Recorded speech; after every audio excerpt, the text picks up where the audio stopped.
So good afternoon or happy lunch, everyone. And thanks for taking time to join today. We're going to talk specifically about the Buy Clean, Buy Fair Washington Act. And for those of you who don't know me, my name is Meghan Lewis, and I'm a senior researcher at the University of Washington's Carbon Leadership Forum. So I'm going to start broad with sort of context on the opportunities for embodied carbon in policy that we're seeing in 2021 and beyond, and then dive into some of the details of the current bill that's in Washington's legislature. As hopefully everyone on this call knows, as part of the CLF, what we are focusing on is pioneering research, creating resources, and incubating tools and initiatives like EC3 that we'll talk about today, and fostering collaboration in our network of amazing people, such as those of you on this call. But what you might not know is that we're starting to focus a little bit more of our research on policy because we see it as aligned with our mission of accelerating the transformation of the building sector to radically reduce embodied carbon in building materials and construction. So we started focusing on it a little bit in 2018 when we were funded by the Washington State Legislature to do the Buy Clean Washington study. And that we're increasingly focused on creating resources and research that relate to creating effective policies. So before beginning, just highlighting that the work we do is made possible by our network of sponsors, many of you who are represented on this call, so thank you. All right, so just in order to ground this conversation, so we know that at least that embodied carbon is a significant piece of global energy-related carbon emissions that is currently excluded from a lot of global climate policy. So 11% of energy-related carbon emissions are embodied carbon from production of building materials. That number is actually probably larger because this number that we see a lot is actually mostly accounting for steel and cement emissions, which are responsible for over 50% of global industrial emissions, according to the most recent research from the International Energy Agency. One of the reasons that we don't often see embodied carbon in climate policy is how we do greenhouse gas emissions accounting. So if you're a company or a state or a country, greenhouse gas emissions focuses on emissions generated within your borders, typically, or your boundaries. So the majority of a product's embodied carbon footprint is generated across those boundaries in the supply chain, which could be spread all over the globe. So what this means is that if you focus only on local industrial emissions, such as in Washington, that would mean focusing only on industrial emissions that were generated within the borders of Washington state.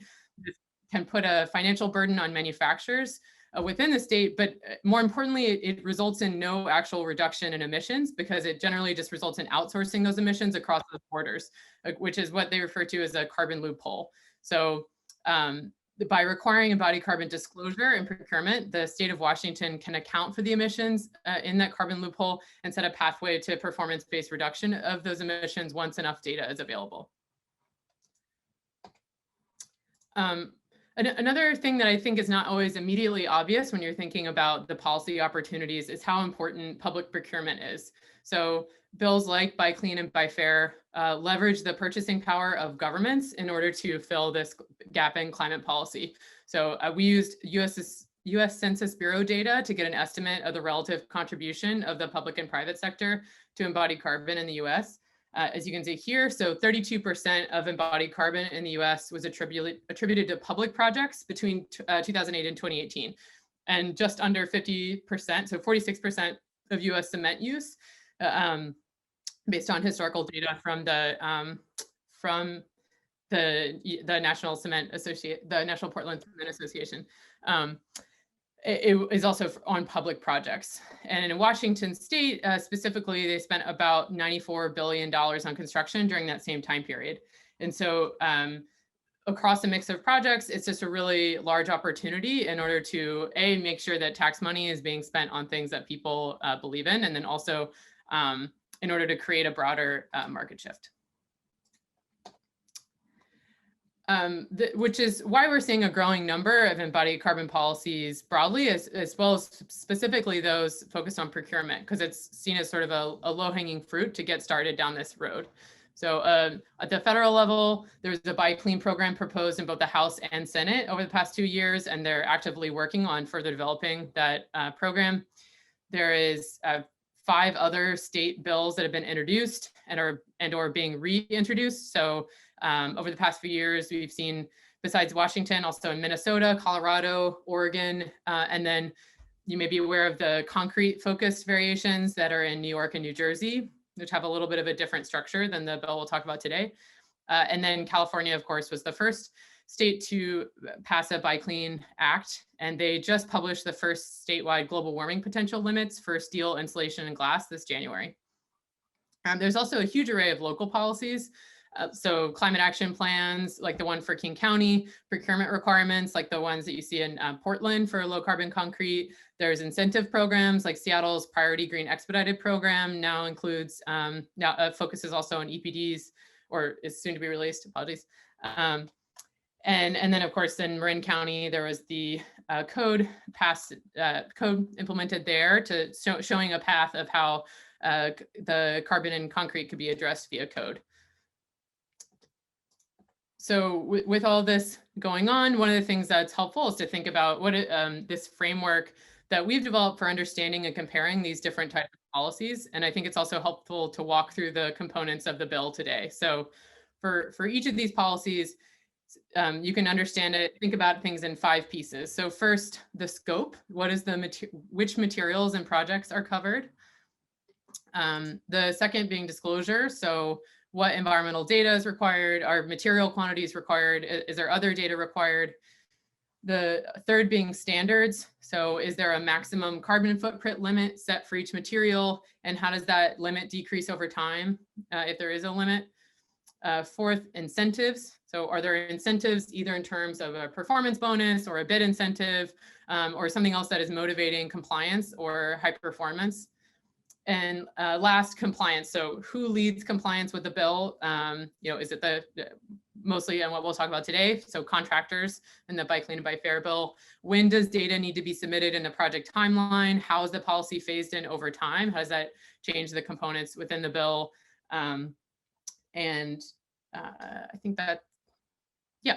So now I'm going to jump into how that relates to the Buy Clean and Buy Fair Washington Act. So reviewing those in the context of Buy Clean and Buy Fair, and I'll just go back for a second. So again, highlighting that, so these are the components you see across all these policies. Though the Washington bill is a disclosure bill, meaning that there are not those standards or incentives included in this bill. There's language to possibly include some funding for small manufacturers to create EPDs, but this bill is a disclosure only bill. So it's only requiring reporting, not reductions at this point. So again, reviewing these in the context of Buy Clean, Buy Fair. So in terms of scope, the bill applies to all state-funded construction projects larger than 25,000 square feet, as well as retrofits if the cost is greater than 50% of the assessed value. The bill also applies to, or it only applies to structural materials. So concrete, reinforcing steel, structural steel, and engineered wood products. And I'll show you a list on the next page for those of you who want to know more about what that means. In terms of disclosure, the bill requires contractors to submit material quantities, EPDs, and some basic labor and working condition data from production facilities for the structural materials that are covered in the policy. And I'm going to dive significantly more into the EPD requirements in a minute here. And third, in terms of compliance, so contractors are responsible for submitting the data to a publicly accessible database that would have anonymized data, but that the Carbon Leadership Forum would support creation of in collaboration with the state agencies to support compliance and transparency related to the bill. And in terms of timeline, so the requirements are phased in over 3 years. So by year 3, July 2023, contractors would need to disclose the data before products are installed. So earlier on, it's either entirely voluntary or and then in the second year, EPDs and other information have to be submitted by just by the certificate of occupancy. And this change in the timeline was in response to widespread feedback from earlier versions of the bill that talked about submitting the EPDs at bid, which there was a lot of pushback on in terms of how that actually ties to reductions or information about the project. Just zooming in on a few of the details here that I want to emphasize. So in terms of what materials are being included, so this is the intent of what materials are included in the bill, which I won't read all of, but you can see here. And then also that there is a hardship clause. So the hardship clause is important because some of the types of data that are being asked for in this bill may not immediately be ready. And so this is a way in order to, if it is impossible for a contractor to collect that information, there is a way for them to, still fulfill the requirements of the project and the policy. So I'm going to spend the last few minutes diving into those disclosure requirements. So this is the substance of the bill, since it's a disclosure only bill. So beginning with just thinking about EPDs, so this bill requires submittal of a third-party verified supply chain specific type 3 EPD. EPD required to increase the availability and data quality of available EPDs and to build on the growing use of EPDs as a tool for disclosing supply chain environmental impacts. I think it's also worth saying that EPDs are really on all the policies we're seeing are the agreed upon tool for communicating those impacts. So there is sort of momentum, obviously building off of what the private sector has already been doing in terms of using EPDs, and as well as programs like LEAD and other programs that require EPDs. So these are there is growing consensus around this as the tool to communicate those impacts. EPDs are often referred to as nutrition labels for building materials. And so, you can, similar to a nutrition label, compare products, but only if they're functionally equivalent. And so I want to emphasize that this bill does not encourage or allow for comparison of EPDs that are not functionally equivalent. So for example, it does not support comparison of concrete against steel, steel against wood for the structure of a building. What it does, though, is make sure that it covers all the key structural materials, and that was in the interest of trying to create a more level playing field for manufacturers that are competing on projects. So they don't feel like, as a structural material manufacturer, they're being, that one kind is being benefited over another. The stage at which most embodied carbon is generated really varies by material and product, as many of you are probably familiar. So as you can see in this table, for concrete and structural steel products, greater than 90% of the impact occurs in the upstream extraction and production phase. So in the case of concrete, that means the cement kiln, cement plant. In the case of structural steel, this is the steel mill. But for engineered wood products, that looks differently. That looks a lot different. So they're distributed more evenly across the supply chain. There's greater variation. And then, oh, sorry about that. And then also, we know that the forestry impacts also have a large impact, as well as what happens in the actual lumber mill and fabrication facility in terms of what the total embodied carbon of the product is. And so I think it is interesting here, you can see as well. So transportation between a lumber mill and the fabrication facility is much more important for a wood product, for example, than it is for concrete and steel, where it's a really quite small percent of the impact. And the reason that's relevant for this bill is because one of the things that it's doing is setting a higher data quality bar for the EPDs that are collected by requesting supply chain specific upstream embodied carbon data. So the definition included in the bill for supply chain specific is that it's data for production processes that contribute to 80% or more of the product's cradle to gate global warming potential. And really what that means in the context of this bill is as I was pointing out on the previous page, the cement plant and steel mill data. So essentially, if you are the manufacturer in the sort of A3 and you're looking back at your supply chain, what is the processes that are contributing more than 80% of the impact? And so if you're a concrete manufacturer looking back, and I apologize, these are switched, I need to fix that. If you're a concrete manufacturer, then looking back, that is the cement plant. If you are a wood fabricator, then looking back, that none of those stages apply. And that's one of the reasons that there is some, again, in the interest of creating parity between the different structural materials, there are additional wood sourcing reporting requirements. So rather than saying we need the lumber mill data, which would not have a significant impact on the data quality of EPD, the information requested is there's 4 things. but essentially it's whether the engineered wood products have a chain of custody or forest management certification. So not requiring that they have those, but if they have them, reporting how much of the wood has those. What percent by volume of the wood contributes is from state, or what state, province, country, and then what the ownership type of the forest is. So federal, state, private, or other land ownership.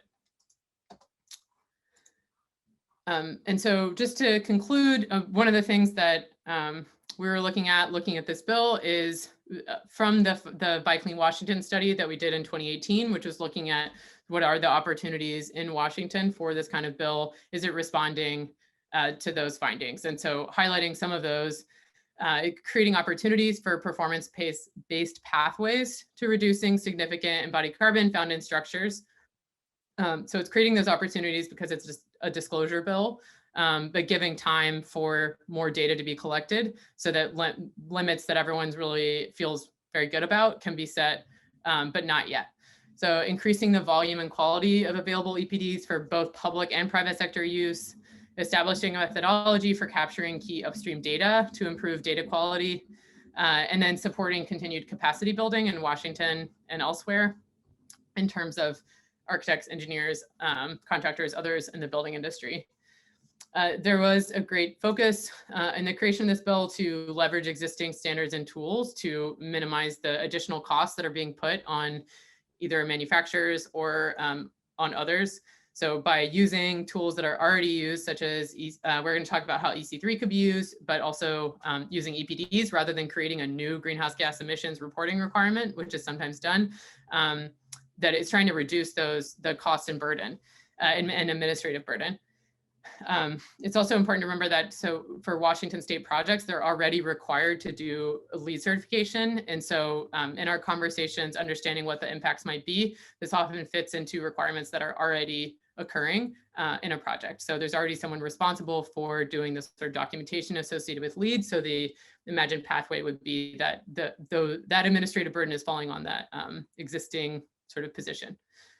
And then, so last, something that we're particularly excited about is the new database that would be established by the bill. And this has real potential to benefit embodied carbon efforts more broadly, like much farther than the borders of Washington, by creating a home for anonymized material quantity and environmental reporting data. So it's essentially would expand on that first embodied carbon benchmarking study that the Carbon Leadership Forum completed. You can also find on our website. So that getting an idea of, starting with the Washington state projects, how, moving towards that eventual place of being able to say what is a number of how much carbon is in a square foot of building, depending on the type. And so this would be a significant step towards actually being able to see a lot of data and possibly get closer to answering that question. And with that, I'm going to pass it over to Stacy, and very excited to take any questions after Stacy and Kirsten have a chance to speak. So if you want to put them in the chat, we can get to them then. Thanks.